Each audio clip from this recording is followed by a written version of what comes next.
Hi students, this video is just it's about the second half of how to practice, but we're not even going to go over the whole second half. I just want to point out a few features of the second half that you should be sure to notice, and maybe to think about how those features of Buddhism and Buddhist philosophy maybe connect or diverge from other ways of thinking that we have encountered this semester. So I want to start off talking about practicing concentrated meditation, which is covered in pages 117 to 134 of your book. Part of what's sort of, well, I want to just mention briefly that the Dalai Lama talks about two kinds of meditation, calm abiding meditation and analytical meditation. And you might, just to kind of help yourself keep those two things straight, you might go to these pages in the book, 118, 125, 151 to 155, and make a little list for yourself, a calm abiding meditation list and an analytical meditation list, to kind of get clear in your mind about what the differences between those two kinds of meditation are. But one of the things I really want to point out to you that's kind of a really distinctive feature of Buddhism is that Buddhist practice, as the Dalai Lama says, is a practice we do to become more compassionate, to become more useful in the world, to develop the discipline of not doing harm. And one of the really important aspects of it is that being moral, I jotted this down and I just want to remember to get the wording right. Morality comes not just from being moral. So, you know, in some religious traditions, maybe Christianity, maybe Judaism, maybe Islam, you know, a lot of ideas about moral behavior may come from study, from reading sacred texts, from hearing stories about various religious figures. And to some extent, those things are important in Buddhism. But also in Buddhism, morality comes not just from, you know, doing right as opposed to doing wrong, but also from being in a good headspace. And part of that, as the Dalai Lama says, is making sure you have a time and a place for practice, you know, finding that place, even if it means, you know, I know many parents who, you know, if they want to meditate, they have to like go sit in their car to meditate or go sit in their closet to meditate. You know, it's not always easy. It can be a real luxury to have a place to meditate. Or I know a lot of people who get up before, you know, really early in the morning before the rest of their family to do it. So a time and place to practice, diet and sleep, which seem like really pedantic, sort of mundane things, but we all know this, right? We all know we're more likely to snap at our parents or our partner or our kids if we haven't eaten, if we haven't slept, right? So part of the discipline of having some kind of meditation practice or some kind of spiritual practice, the Dalai Lama would say, is, you know, maybe don't drink a whole 6-pack of bud, or, you know, maybe be a little bit more moderate, maybe get to sleep at 10 o'clock instead of 2 in the morning. Maybe eat some vegetables, don't just eat Oreos for dinner, that kind of stuff. So in a way, Buddhist practitioners, they almost think of themselves the same way athletes do. You know, they consider taking care of their bodies as a sort of foundation of their spiritual practice and their ability to be moral. And again, you know, and also physical posture, keeping a straight back. You can find a ton if you Google on, or if you search on YouTube, how to meditate or mindfulness meditation on YouTube. you'll find a ton of great videos on how to meditate. And I was just watching one on Zen meditation, and they talk a lot about a straight back and how important a straight back is. So that's a really distinctive feature of the Buddhist idea of morality, this idea that our morality starts with us taking care of our bodies and having, being healthy so that we have the energy to do the hard work of being constructive and being compassionate and being respectful of all human beings. And then, the Dalai Lama gives us sort of ways of doing calm abiding meditation.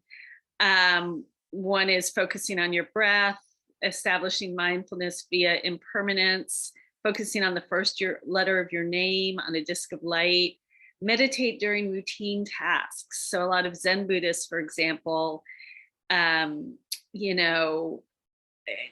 driving to work and they'll breathe in and breathe out and say,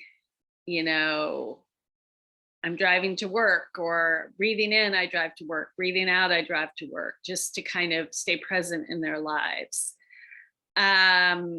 So I'll let you read the rest of this list, but these are all ways that the Dalai Lama says people can meditate. And some of you might have used the Headspace app, which is an awesome app that I think they send you like a little meditation practice every day. It's free for 30 days. I think it's about $10 a month after that. Another thing you can do is chant Om Mani Padme Hum, which actually means the jewel is in the lotus. We talked last time, or in the last video, about how the lotus flower grows in mud. So this idea that,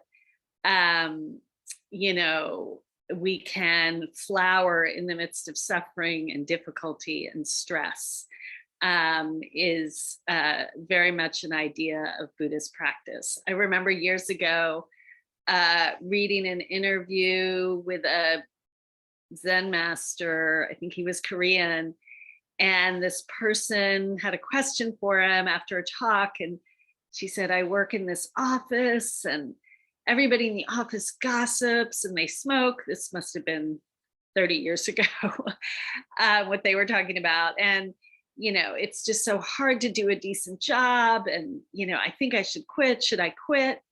And he said, oh, this is fantastic for your practice. He really had this idea that the difficulties of her work situation were going to make her a stronger practitioner. You can do with that what you will. At a certain point, I think all of us say, if I can remove myself from suffering, maybe, and still support my family and have a good job, I might do that. But he sort of pointed out you can use this to strengthen your practice. All right. So those are a few things I wanted to say about meditation. And now I want to jump to wisdom, which is a little later. Practicing wisdom, which is a little later in this slideshow. And this is something that Dalai Lama talks about from pages 130 to 7 and 181. And this section of the book is really abstract and kind of challenging. So I want to try to make it a little bit more concrete. In this part of the book, the Dalai Lama is talking about some really basic fundamental concepts in Buddhism that are really important. The connection between emptiness, interdependency, and existence. Emptiness as a concept is often misunderstood in Buddhism. In the Heart Sutra, it says form is empty, depending on the translation, form is emptiness and emptiness is form. What the Dalai Lama is kind of saying is nothing has inherent existence. We're all interdependent on each other. For example, I don't exist independent, say, of the fact that my parents fell in love and, you know, and I arrived as a result of their love for each other, and the way their lives intersected. And who I am today is not permanent in any way. Who I might be in 5 years might be a very different person. And so what is inside me is inherently impermanent. At the same time, I have a form, I exist. So the big, it's an inherently sort of a paradox in Buddhism. And I'm going to say a few things that maybe will help you understand that paradox, and maybe not, but I'll try. I also included here the famous physicist Carl Sagan explains this idea of interdependency by saying, in order to create the perfect apple pie, you must create the universe. So if you click on that link in the PowerPoint, you'll get a little video of Carl Sagan breaking that down. That might help you. Another way to think about it is simply that there, as the Dalai Lama says in the book, you know, a table is just not a table. It's the result of a carpenter and a tree and soil and all sorts of things. It is the result of our interdependency. I think he calls it dependent arising. Very different from Descartes. I think, therefore I am, who really has this sense of himself as an individual. Buddhists, you know, believe that there's no separation, that we're all connected, that there's no separate self. All right, so I'm going to tell you a couple stories that maybe will clarify that a little, maybe won't. I heard there's a Zen Buddhist master named Joko Beck. She passed away a few years ago. She has a great book called Everyday Zen, which I highly recommend. And she tells a great story, and I forget the context of this story, but this idea that, say, if you're angry at somebody, maybe your sister, your brother, your kid did something, and you're like, oh, they always do that, you know, my brother, you know, left all his, you know, junk on my bed, and then he left. And when I got home at, you know, midnight from work, I had to clean up his stuff, and he always does that. Very, you know, typical reasons we get angry at each other and we might snap at each other. Joko Beck tells people to think of the object of our anger as the empty rowboat. So she says, imagine you're out on a lake, and let's say you're in a rowboat and you're lying in your rowboat, maybe taking a nap. It's a beautiful day. You're just dropping off to sleep, and wham, another rowboat crashes into you. And at that moment, you're startled, you may be furious, and you may turn to yell at the person guiding that rowboat. And when you turn, you see that the rowboat's empty. Somebody abandoned a rowboat, or they didn't tie it well enough to the dock. And so it's rammed into you. And at that moment, maybe your anger dispels, right? You see that that rowboat just ended up smashing into you because the currents brought the rowboat there. Interdependence. Several things had to happen, cause and effect, that led that rowboat from wherever it was abandoned to you. But there's no reason to be angry because you understand cause and effect. Joko Beck says, all of us are that empty rowboat. When we get into conflicts with each other, it's because certain currents have brought us to hit in that particular way. And instead of thinking, oh, my brother, he's so irresponsible, which is a way of seeing him as separate and as not empty, Another way to see it is, oh, my brother, he's 16 and he hasn't developed the skills yet. He's young. Maybe he had a big school report due, and so he was super preoccupied. That there were causes of his actions, that they're not fixed in him. And so I always find that really helpful as a way to understand the Buddhist concept of emptiness. That, that rowboat is a form, it's real, but it's driven by cause and effect and interdependency. It's the fact that it hit me was dependent on all these other factors. So that's one way to understand emptiness, that your brother's behavior that has angered you is impermanent. It's just a constellation of cause and effect and things that happened that led to you and he bumping into each other. And when you understand, that he's not inherently, a bratty teenager or however you would think about it, that may help you be compassionate in that moment. Another story that helps me understand this concept of emptiness and how it relates to being compassionate is about 20 years ago. Was it 20 years? Yeah, it's 20 years ago. I'm getting old.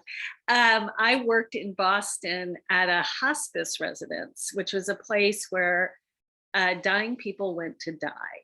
I was volunteering. I had to do this big training. By the way, if you ever get a chance to do something like this, to volunteer at a hospice, I strongly, strongly recommend it. It was a really powerful, positive experience. So in this hospice residence, there were like 4 or 5 people at any time, patients, and all we knew is they were about to die. And so when I went into work at the hospice residence, I was always very aware this might be this person's last day on earth. And I would go in and I'd talk to them, I'd bring them what they needed.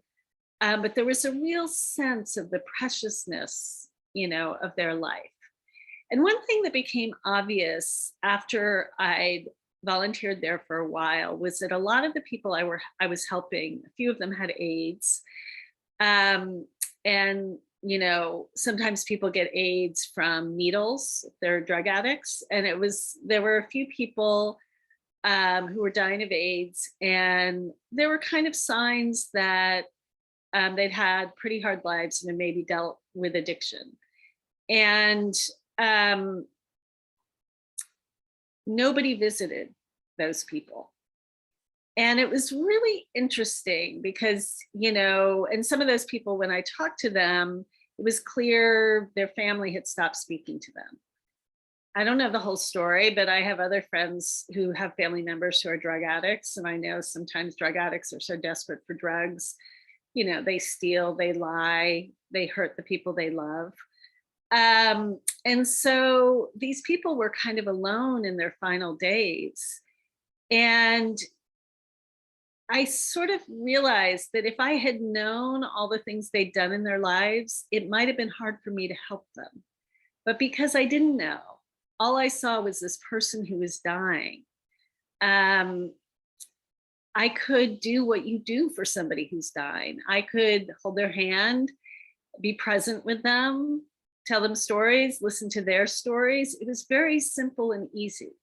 Whereas if maybe I was that person's brother or sister who'd been stolen from, or who I had a history with this dying person, and maybe it was a painful history, that person would have been empty. It would have been hard for me to see the fundamental impermanence of that person. It might have been hard for me to do what any of us should do for a dying person, which is to just be compassionate and loving towards them. So as you think about what the Dalai Lama is saying about how everything is inherently empty, but also everything has a form, and how keeping both of those things in our awareness is the foundation of practice, I think of those two stories. So I don't know if that'll help you, but those are just a few ways of thinking about the second half of this book. Let me know if you have questions. I cannot find the stop button. It's been disappearing on me. I'm going to try again. There it is.